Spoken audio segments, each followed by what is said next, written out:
So we've been practicing Marozzo's sword and dagger, and as we know, one of the Marozzo's main way of provoking is to throw falso dritto to our card, either from here or from here.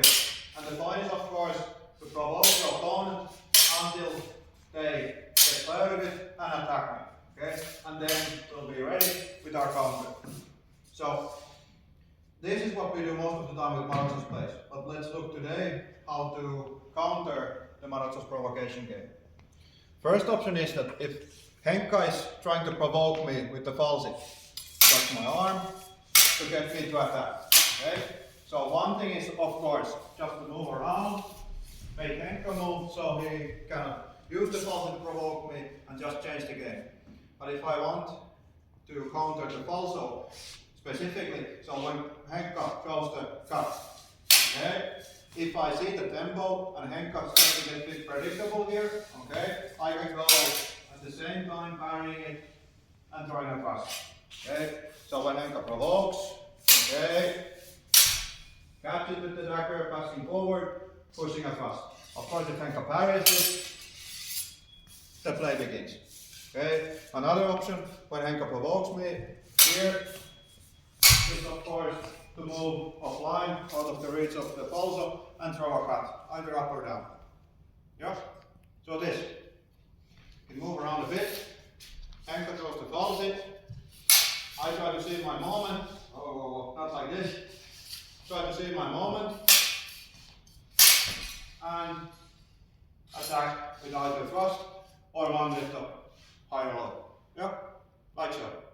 When you throw the falsi, try not to go into mechanical mode like this, but try to make it so that it's also hard for the one who is attempting to parry them, so you use the tempo properly. Because keeping in mind what I'm trying to achieve here is a moment to step in and strike. Yep.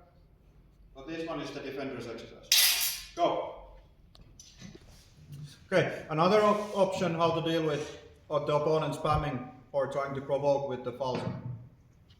So, if Henka is throwing the falso here, okay, this. Now, if I say that Henka is doing it, I can just give my distance and go into singular, because now Henka doesn't have very good choices to throw the falso here, because both of my tools are in the way, and Henka will be moving towards my tip. Okay? So, if Henka tries to approach me with the falsi, and I go into singular, now, if Henka still wants to attack, he's probably going to take another line, this line here, and then we get to predict a bit more what's going to happen. So, the first way, just deny the line of the falsi, and when Henka starts the other way, now we have more even footing when the exchange starts. Stepping a bit more, stepping a bit forward with this idea. When Henka throws the falsi, okay, I deny it now. If Henka goes to the other side, we have a window to intercept Henka's attack. Okay, that's maybe a bit far out to thrust with the dagger, the flank, but it's one of the Dalgokki's plays. But if I go into Tsingiare and Henka goes to throw a reversal, yep, okay, going in. We have these options to catch it into the intrare, supported by the dagger, and go with the thrust. But the point is that when we can predict, when we deny Henka's line of attack, we can predict that he's going the other way. Now we have a small advantage of intercepting Henka's strike.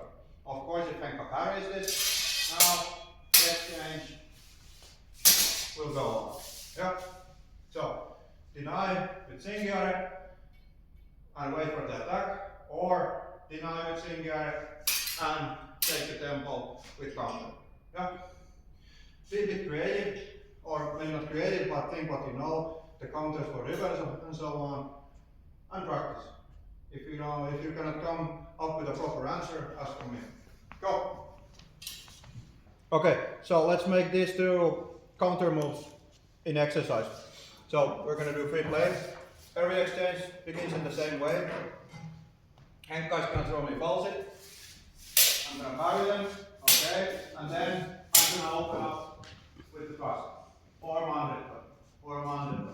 If it's too many choices, you can agree that you just practice one of them. Anyways, I'm gonna go with the thrust now. So when Henka does the falso, yep, I go with this. Henka will of course parry it, and now from this on, we're gonna play it out as we play. Yep. In this way, you get to repeat it a lot. Henka, who is the receiving end, will get used to it, used to the situation where I counter it, and so on. You get to repeat it both from both sides a lot, getting comfortable with it and having some tools to predict it and so on, what to do after the initial exchange happens. Yeah? Okay? Like so.